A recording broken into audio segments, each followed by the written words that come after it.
Ano nga ba ang tunay na kahulugan ng kaunlaran?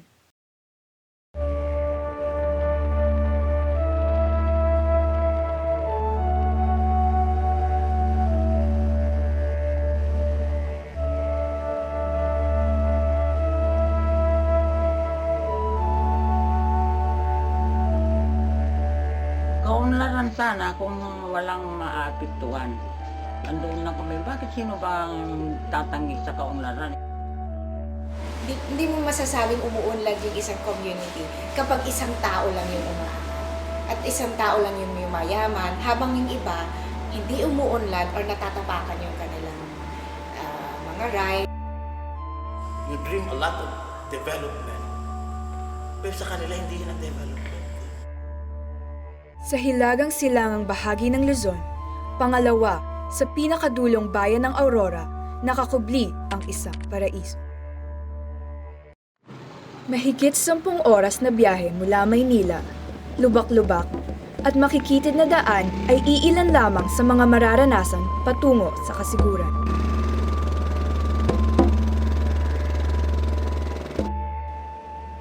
Sa kabila nito, tiyak na malilimutan ang hirap sa gandang masisilayan sa bayang ito.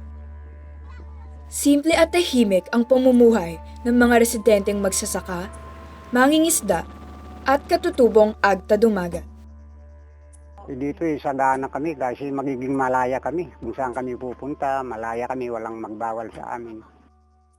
At halos lahat ay umaasa sa biyayang hatid ng kalikasan na kanilang pinagyaman ng matagal na panahon. Importante po yun sa amin, halos katumbas na po ng buhay yun namin yun.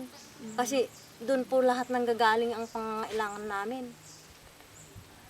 Kung wala na po yun, wala na rin.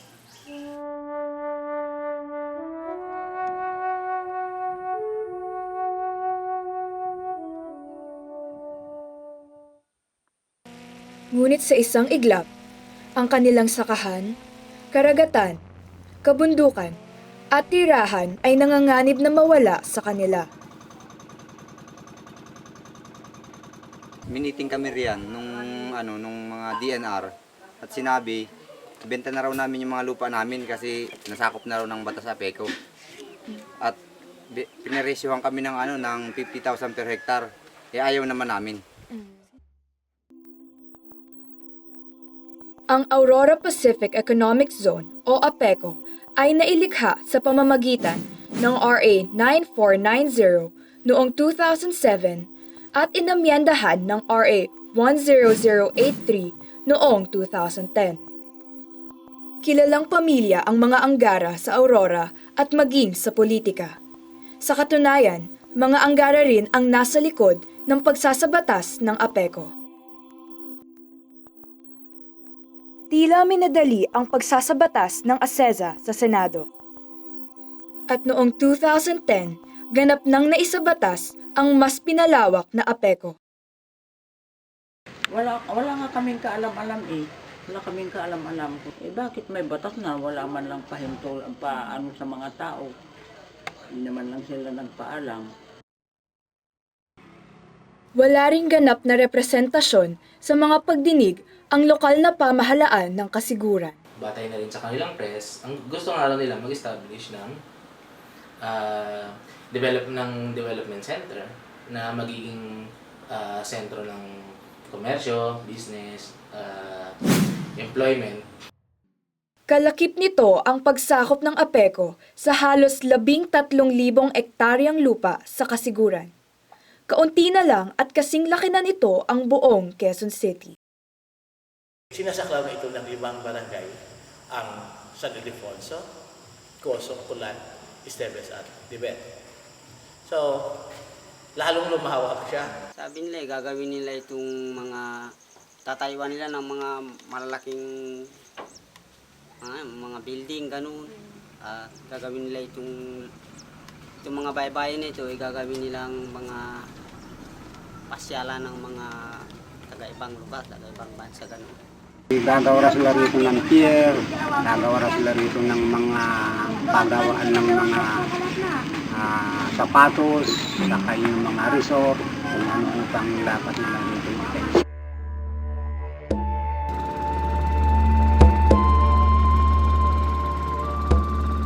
Gagawin daw kami, kumbaga magtapos kami. Tapos sasalubong kami sa mga turista na i-guide namin sa bundok. Ay, hindi namin kaugalian ng ganun. Lalo maraming nasagasaan, hindi lang yung produktibong agrikulturang pagsakahan, maging ang kabundukan. At di man po ako nag-aral, hindi pa nga po ako nakagraduate ng elementary. Eh, kung sakaling bigyan man po nila ako ng trabaho, ay ano naman po ang alam ko. Kung hindi lang po maggamas, magtabas, di yan lang po naman ang alam ko. Kaya po, malaki yung epekto po yun sa amin. Pag nagpatuloy kasi sila, andyan na yung kanilang mga projects. Andyan na yung, siyempre, nasakop na nga nila yung tirahan ko, yung daungan itong aking lambat, itong aking bangka. Saan ko ito dadaong? Siyempre, pagka nasa may pag-aari ng private yan, maghahanap na lang kami kung saan kami nila gustong patabihin o papuntayin itong aming bangka. Kami ng mga kabataan, parang dun sa buhay na simpleng pamumuhay lang ng mga magulang namin, dun kami aasenso. Pero pag nagkaroon ng apeko, wala na kaming kakamulatan na ganong trabaho. Mababago na yung ugali, di ka pares yung mga kaugalian namin dito sa ng tribo, ay baka talagang mawawala na yun. Kapag susuriin mo yung apeko, meron siyang mga kapangyarihan na sobrang katapat na ng national government. No? Parang gobyerno na sarili ang apeko. At mayroon silang kapangyarihan na magbigay ng visa, kapangyarihan na i-exempt mga ahensya doon sa mga taxes at requirements sa labor, at kapangyarihan na magkaroon ng sariling armed forces doon sa loob. Ayon din kay Attorney Aison Garcia, na isa sa mga unang tumulong sa mga residente ng Kasiguran, lumabag sa ilang batas at proseso ang APECO. Ilan sa mga ito ay Indigenous Peoples' Rights Act, Philippine Fisheries Code, Comprehensive Agrarian Reform Program, at Local Government Code. Sa kasalukuyan, wala pang ganap na operasyong nangyayari sa lupang saklaw ng APECO. Taon-taon nakakakuha ng budget ang APECO mula sa gobyerno.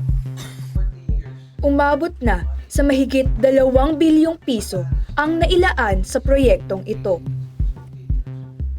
Bukod dito, tumatanggap din ang APECO ng karagdagang pondo na pinapadaan sa iba't ibang ahensya ng gobyerno tulad ng DPWH at DOTC. Kung susumahin, aabot na sa halos 12 bilyong piso ang nailaan para sa proyektong ito. Humihingi muli ng 251 milyong piso ang APECO para sa taong 2015. It's embarrassing already, but they are persistent in their... The one who hired you is persistent in trying to get more money from government for something that will never exist. Dahil dito, kabi-kabila umanong anomalya ang ibinabato ukol sa proyekto. Naglabas na ang Commission on Audit ng Notice of Disallowance dahil sa patuloy na paglitaw ng mga irregular, labis-labis at questionableng paggasta ng APECO. May mga questionableng aktibidades ang APECO. From the COA reports of 2010 onwards that are potentially violating the Anti-Graft and Corrupt Practices Act.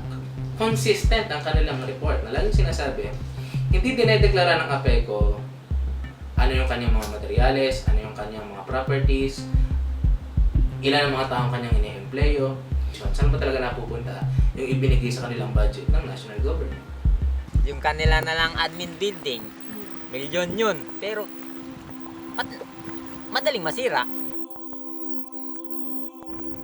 Ito na ang kasalukuyang administration building na siya sanang simbolo ng APECO.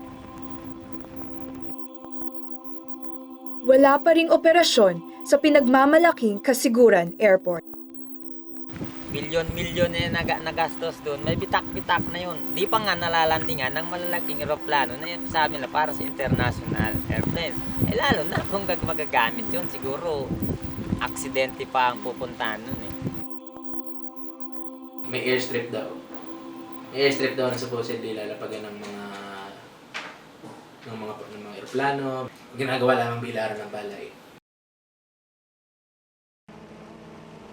Ito na lamang ang natira sa Kasiguran Mariculture Park na ginawa upang maging alternatibong kabuhayan ng mga residente dito.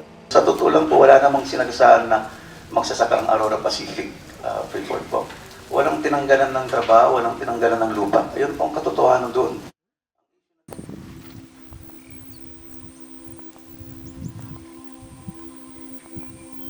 Ang dating sakahan ay tinayuan ng relocation houses para sa mga maaapektuhang residente.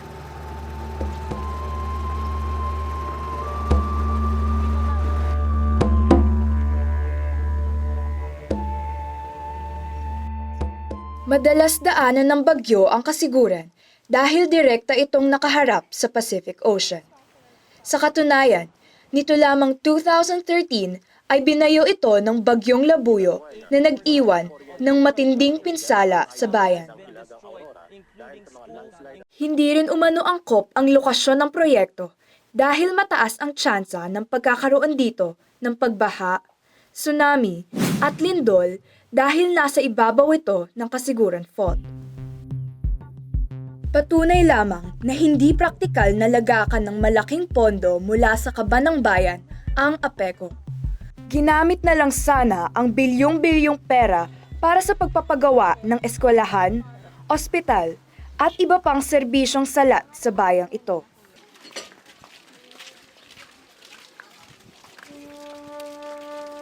Patuloy kami lumalaban kasi pag bumigay na, parang binigay na rin namin yung buhay namin. Siyempre ang buhay namin nasa karagatan at nasa sakahan. Patuloy talaga ipaglaban para hindi mapunta sa ikilan. Kasi kayamanan namin ng dagat. Kaya kami lumalaban dahil nga dito sa aming mga anak. Kung sakaling ako lang, matanda na ako, hindi na yun aabot sa akin. Ito lang aking mga anak. Kasi hindi lang naman yung mga anak ko o yung mga 10 salinlahi pa. Kailangan pa. Lagi naman sinasabi nila kaunlaran yun eh. Pero masasabi mo, hindi kaunlaran ng nakararami. Kaunlaran lang ng ilan. Kaunlaran ba sa amin kung kami naman paalisin doon sa lugar? What is needed in Kasiguran is not a suffocating law that attempts to force its own development model over the free choices of its people. Respeto mo ang kanilang karapatan. Bigyan sila na maging malaya doon sa kanilang sakahan. Ibigay sa kanilang lupa. Hayaan sila ang magplano at magdesisyon kung ano yung gusto nila sa kanilang buhay, sa kanilang lupa. At gagawa sila ng sarili nilang pamamaraan para sa pagpapaunlad ng kanilang buhay. Lupain na